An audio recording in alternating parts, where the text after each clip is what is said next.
गुवाहाटी में कांग्रेस का प्रदर्शन, कांग्रेस का राज भवन चलो मार्च। पुलिस और कांग्रेस कार्यकर्ताओं की झड़प भी हुई है। पुलिस ने आंसू गैस का इस्तेमाल भी किया है। तो गुवाहाटी की तस्वीरें भी सामने आ रही हैं और आपको खबर बता दें, गुवाहाटी में कांग्रेस की तरफ से प्रदर्शन किया जा रहा है। ये देखिए तस्वीर आपको हम दिखा रहे हैं, आंसू गैस का इस्तेमाल किया गया है। कांग्रेस की तरफ से राज भवन चलो मार्च निकाला जा रहा है। पुलिस और कांग्रेस के जो कार्यकर्ता हैं उनके बीच में ये झड़प की तस्वीर भी इस वक्त आपके सामने। पुलिस ने आंसू गैस का इस्तेमाल किया है और उसके बाद जो हालात बन रहे हैं, हेमंता बिस्वा शर्मा सरकार के खिलाफ कांग्रेसी जो कार्यकर्ता हैं, नेता है, वो आज गुवाहाटी में उतरे हुए हैं और राजभवन चलो मार्च का ऐलान किया गया। और जैसे कांग्रेसी कार्यकर्ता आगे बढ़े उसके बाद किस तरह से रोका गया है उनको, बाकायदा आंसू गैस का इस्तेमाल किया गया है, पीछे हटाने की कोशिश की गई। हालात इसके बाद खराब होते हुए भी नजर आए। दो तस्वीर इस वक्त हम आपको गुवाहाटी की दिखा रहे हैं।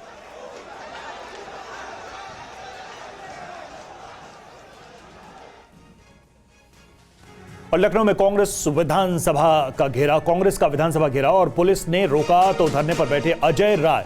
लखनऊ पार्टी दफ्तर में धरने पर अजय राय हिरासत में। यूपी कांग्रेस प्रभारी अविनाश पांडे कार्यकर्ताओं को रोकने के लिए भारी नाकेबंदी की गई। तो कांग्रेस की तरफ से विधानसभा घेराव का ऐलान किया गया और उसके लिए कांग्रेस के तमाम नेता और कार्यकर्ता विधानसभा की तरफ रुख करने के लिए गए, लेकिन पुलिस ने हिरासत में लिया है। विपिन चौबे हमारे साथ इस वक्त हमारे सहयोगी जुड़े हुए हैं, हमारे संवाददाता। विपिन, क्या जानकारी मिल रही है?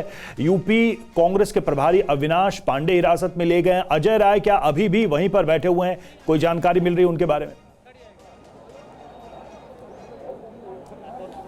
देखिए रवि, मैं इस वक्त लखनऊ के मॉल एवेन्यू स्थित जो कांग्रेस का मुख्यालय है उसके ठीक बाहर खड़ा हूं और हजारों की तादाद में पूरे प्रदेश से कार्यकर्ताओं को बुलाया गया है। वो सभी कार्यकर्ता इस वक्त लखनऊ मुख्यालय में आ चुके हैं और अजय राय के नेतृत्व में अब ये भीड़ आगे विधानसभा की तरफ मूव कर रही है और आगे की तरफ पुलिस और रैपिड एक्शन फोर्स और पीएसी के जवान इस वक्त लगे हुए हैं उनको रोकने के लिए और ये भीड़ अब विधानसभा की तरफ अग्रसर है। कल परसों से ये तैयारी चल रही थी कि हमें विधानसभा का घेराव करना है, संभल के मुद्दे पर, झांसी के मुद्दे पर, बहराइच के मुद्दे पर, खाद किसानों के मुद्दे पर, बेरोजगारी के मुद्दे पर, लेकिन सरकार ने पूरे प्रदेश से आने वाले कांग्रेस के कार्यकर्ताओं को रोक रखा था और किसी को विधानसभा तक पहुंचने ना देने का टास्क पुलिस वालों को मिला था। अब देखिए ये बैरियर्स गिराकर, अब बैरियर्स पर जरा दिखाइए, इन बैरियर्स को गिराकर कांग्रेस के कार्यकर्ता इस वक्त विधानसभा की तरफ आगे बढ़ चुके हैं। अविनाश पांडे और इसके अलावा अजय राय इस भीड़ का नेतृत्व कर रहे हैं और उसके साथ साथ ये भीड़ अब आगे की तरफ बढ़ती जा रही है। इसी भीड़ को नेतृत्व करते हुए ये लोग विधानसभा जाएंगे क्योंकि सबकी कोशिश ये है कि एक बड़ा संदेश सरकार को देना है और कांग्रेस जो उत्तर प्रदेश में बहुत कमजोर हो गई थी उसमें जान फूंकने की कोशिश की जा रही है। इस तरह के तमाम आंदोलन किए जा रहे हैं और इसके जरिए एक बड़ा संदेश देने की कोशिश और उत्तर प्रदेश में आने वाले विधानसभा चुनाव के मद्देनजर इस तरह के प्रोटेस्ट, सरकार का घेराव, जनता के मुद्दे, इन तमाम चीजों को लेकर कांग्रेस के कार्यकर्ता और पदाधिकारी फिलहाल सड़कों पर उतरकर एक बड़ा संदेश उत्तर प्रदेश की जनता को देने की कोशिश कर रहे हैं। रवि, अच्छा विपिन, एक बात और बताइए, क्योंकि जिस तरह से विधानसभा घेराव का ऐलान किया गया कांग्रेस की तरफ से, इसके बाद कांग्रेसी कार्यकर्ता नेताओं को रोकने के लिए वहां पर नुकीले तार वाले जो बैरिकेडिंग से उनको भी लगाया गया है। लेकिन अब जैसा आप तस्वीर दिखा रहे हैं कि अजय राय खुद आगे बढ़ते हुए नजर आ रहे हैं, अजय पांडे वहां पर आगे बढ़ते हुए नजर आ रहे हैं, तो क्या एक जो गतिरोध है, जो टकराव है, वो देखने को मिल सकता है क्या? बिल्कुल, क्योंकि विधानसभा का सत्र चल रहा है, शीतकालीन सत्र है, 5 दिनों के लिए सत्र बुलाया गया था।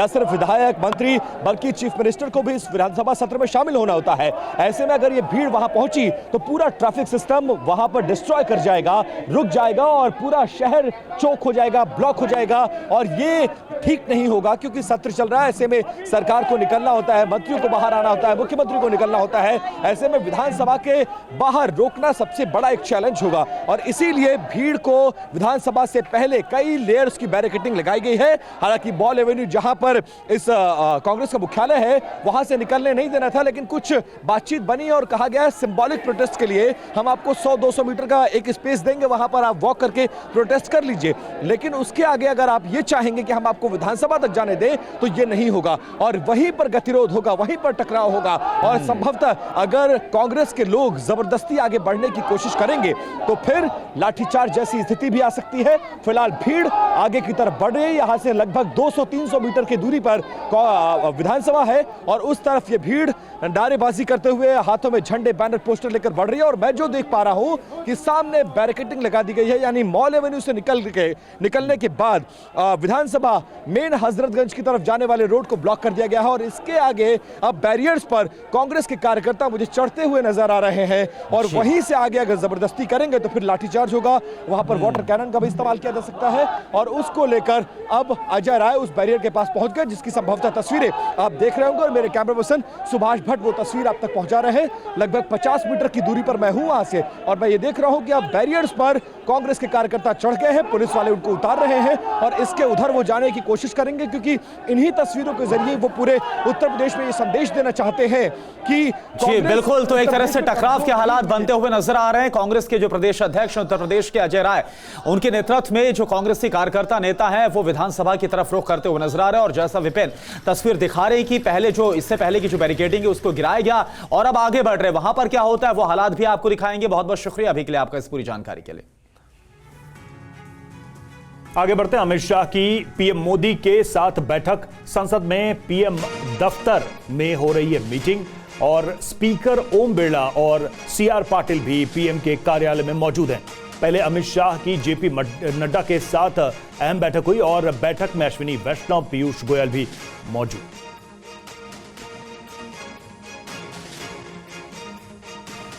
आमोद राय हमारे साथ इस वक्त हमारे पॉलिटिकल एडिटर जुड़ चुके हैं। आमोद, कुछ जानकारी मिल पा रही है प्रधानमंत्री के साथ इस बैठक को लेकर? किस विषय पर, किस मुद्दे पर अमित शाह के साथ यह बैठक की मंत्रणा चल रही है? देखिए करुणा, सबसे पहले मैं आपको इस खबर को और अपडेट कर दूं कि अभी कांग्रेस अध्यक्ष मल्लिकार्जुन खड़गे और लोकसभा राहुल गांधी भी इस बैठक में पहुंचे हैं। प्रधानमंत्री के साथ जो बैठक पहले से में पहुंचे थे, गृह मंत्री अमित शाह, स्पीकर ओम बिरला और सीआर पाटिल पहले से मौजूद थे, लेकिन अभी कांग्रेस के दो बड़े नेता उनको ज्वाइन किए हैं। तो उम्मीद ये की जा रही है कि जिस तरह से दोनों हाउस में लॉकडाउन चल रहा है और कल गृह मंत्री ने जो अंबेडकर के ऊपर बयान दिया था और उसमें से जो सिलेक्टेड क्लिप्स को निकालकर उसका अनर्थ निकालने की कोशिश की जा रही है, उसको लेकर जो लॉकडाउन उत्पन्न हुआ है उसको खत्म करने की कोशिश की तहत इस बैठक को देख सकते हैं। कवायद के तहत प्रधानमंत्री बुला के दोनों लोगों से कांग्रेस से बातचीत करके इसको सॉर्ट आउट कर सकते हैं। साथ ही एक जेपीसी बनना है जिसकी घोषणा आज ही होना है। कल स्पीकर ने कहा था कि जेपीसी बनेगा, जो one nation one election bill लाया गया है को लेकर बिल लाया गया है लोकसभा में, उसके ऊपर तो उसको लेकर भी इस बैठक में चर्चा हो सकती है। तो इस लिहाज से ये बहुत बड़ी पॉलिटिकल डेवलपमेंट है। प्रधानमंत्री के यहाँ राहुल गांधी और मल्लिकार्जुन खड़गे पहुंचे हैं, जहां अमित शाह मौजूद हैं और वहां स्पीकर भी मौजूद हैं। तो कुल मिलाकर एक रास्ता तैयार करने की कोशिश के तहत भी इस बैठक को देखा जा सकता है कि लोकसभा राज्यसभा 2 दिन कार्यवाही बची हुई है, उसको ठीक से सुचारू ढंग से चलाया जाए। 2 बजे तक लोकसभा और राज्यसभा दोनों हंगामे की वजह से स्थगित करना पड़ा था और साथ ही जेपीसी को लेकर कांग्रेस के नेताओं से चर्चा की जा सकती है इस बैठक में करना। अच्छा, लेकिन क्या लग रहा है कि क्योंकि जिस तरह से इसमें कांग्रेस के साथ भी बातचीत हो रही है और कुछ देर पहले हमने देखा जो संसदीय कार्य मंत्री हैं, चलिए मैं आपसे बात करता हूं, लेकिन इस बीच ये अहम खबर आपको बता दूं, इसी बैठक को लेकर राहुल गांधी और मल्लिकार्जुन खड़गे भी पहुंच गए हैं प्रधानमंत्री मोदी के साथ। ही काफी अहम बैठक है और अंबेडकर को लेकर प्रधानमंत्री का इन सब के बीच आक्रामक ट्वीट भी सामने आया। अमित शाह ने कांग्रेस को एक्सपोज कर दिया, ये प्रधानमंत्री की तरफ से ट्वीट भी किया गया। ये जानकारी भी आपको दे दे, अमित शाह ने कांग्रेस को एक्सपोज किया है, SC ST को अनदेखा करने पर भी एक्सपोज किया गया। ये जो एक्स पर पोस्ट किया गया, यह आपको बता दें, कांग्रेस ने हमेशा अंबेडकर का अपमान किया, यह प्रधानमंत्री की तरफ से पोस्ट किया गया है। अंबेडकर की विरासत को मिटाने की कोशिश, तो यह पोस्ट इस वक्त हम आपको दिखा रहे हैं, बतला रहे हैं, कांग्रेस ने अंबेडकर को भारत रत्न नहीं दिया। और ये अब आप देख पा रहे हैं एक्स पर जो पूरा पोस्ट है, यह इस वक्त डॉक्टर BR अंबेडकर को लेकर जिस तरह से कल संविधान पर चर्चा के दौरान गृह मंत्री अमित शाह की तरफ से बयान सामने आया और डॉक्टर BR अंबेडकर का जिक्र किया गया, इसके बाद से विपक्ष हमलावर है और लगातार निशाना साधा जा रहा है सरकार पर। और आज हमने आपको तस्वीरें भी दिखाई कि कैसे कांग्रेस की तरफ से बाबा साहेब अंबेडकर की फोटो लेकर प्रोटेस्ट किया गया। और हमारे साथ आमोद राय जुड़े हुए। आमोद, जैसा आपने बताया और खुद अभी जैसा हम बता भी रहे कि राहुल गांधी और मल्लिकार्जुन खड़गे भी पहुंच गए हैं, तो क्या ये जो मामला है वो किस तरह से शांत होता हुआ नजर आ रहा है? क्योंकि देखिए, हम दिखा भी रहे हैं प्रधानमंत्री की तरफ से भी निशाना साधा गया, कुछ देर पहले किरण रिजिजू की तरफ से बोला गया कि जो हंगामा हो रहा है वो वोट बैंक के लिए हो रहा है। तो क्या लग रहा है, क्या होता हुआ नजर आ रहा है? देखिए, बीजेपी इस बात की इंटेंसिटी को समझती है कि अंबेडकर एक सेंसिटिव इशू है इस देश के अंदर, और उनके नाम को आधार बनाकर कांग्रेस अगर अमित शाह के उस बयान को ट्रोल करेगी, जो आधा बयान है, जो अधूरा बयान है, तो उसका नुकसान, इस तरह का नुकसान लोकसभा चुनाव के दरमियान बीजेपी उठा चुकी है। और आगे इस मसले को और आगे न बढ़े, इसके लिए एक रास्ता निकालने की कोशिश और बातचीत करने की कोशिश के तहत इस बैठक में चर्चा हो सकती है। साथ ही चूंकि कांग्रेस इस मुद्दे को इशू बना रही है, कल जब ये गृह मंत्री ने बयान दिया था राज्यसभा के अंदर, तब वहां मल्लिकार्जुन खड़गे और जयराम रमेश, कांग्रेस के दो दिग्गज नेता वहां बैठे हुए थे, लेकिन उन लोगों ने विरोध नहीं किया। बाद में एक स्ट्रेटजी के तहत इस मुद्दे को इशू बनाया गया है। तो इन तमाम विषयों को देखते हुए जब प्रधानमंत्री ने थोड़ी देर पहले जो ट्वीट किया है, उसमें भी उन्होंने कांग्रेस पे एक तरह से आरोप लगाया है कि एक्सपोज किया है कल गृह मंत्री ने, और उनके गृह मंत्री के साथ खड़े दिख रहे हैं उसमें। और साफ तौर पे बीजेपी कह रही है कि इस मुद्दे को आगे कांग्रेस अगर गलत ढंग से प्रमोट करेगी तो बीजेपी जन जन तक जा सकती है, इसलिए जागरण भी चला सकती है। लिहाजा इस बात को यहीं पर अगर खत्म किया जाता है तो ठीक है। साथ ही दूसरी बात जो जेपीसी को लेकर है, जेपीसी में 31 मेंबर जो बनाए जाने हैं, उसमें 10 राज्यसभा से और 21 लोकसभा से बनेंगे। लेकिन कांग्रेस के कितने सदस्य होंगे, कौन सदस्य होंगे, इन तमाम विषयों पर भी चर्चा हो सकती है कि इस बैठक में की जाए। और आगे कुछ और भी, जैसे सरदार वल्लभ भाई पटेल की 100वीं वर्षगांठ मनाई जानी है, इस तरह के कुछ कार्यक्रम है जिसको लेकर विपक्ष को कॉन्फिडेंस में लेकर प्रधानमंत्री आगे बढ़ना चाहते हो। ये तमाम विषय हो सकते हैं। करुणा, बिल्कुल। और आमोद, लेकिन अगर प्रधानमंत्री के ट्वीट को देखें तो प्रधानमंत्री ने अपने ट्वीट में कांग्रेस पर तो काफी गंभीर आरोप लगाए हैं, और सीधे तौर पर देखिए जो बातें कही हैं कि कांग्रेस ने चुनाव में अंबेडकर को 2 बार हराया, उसका उन्होंने जिक्र किया।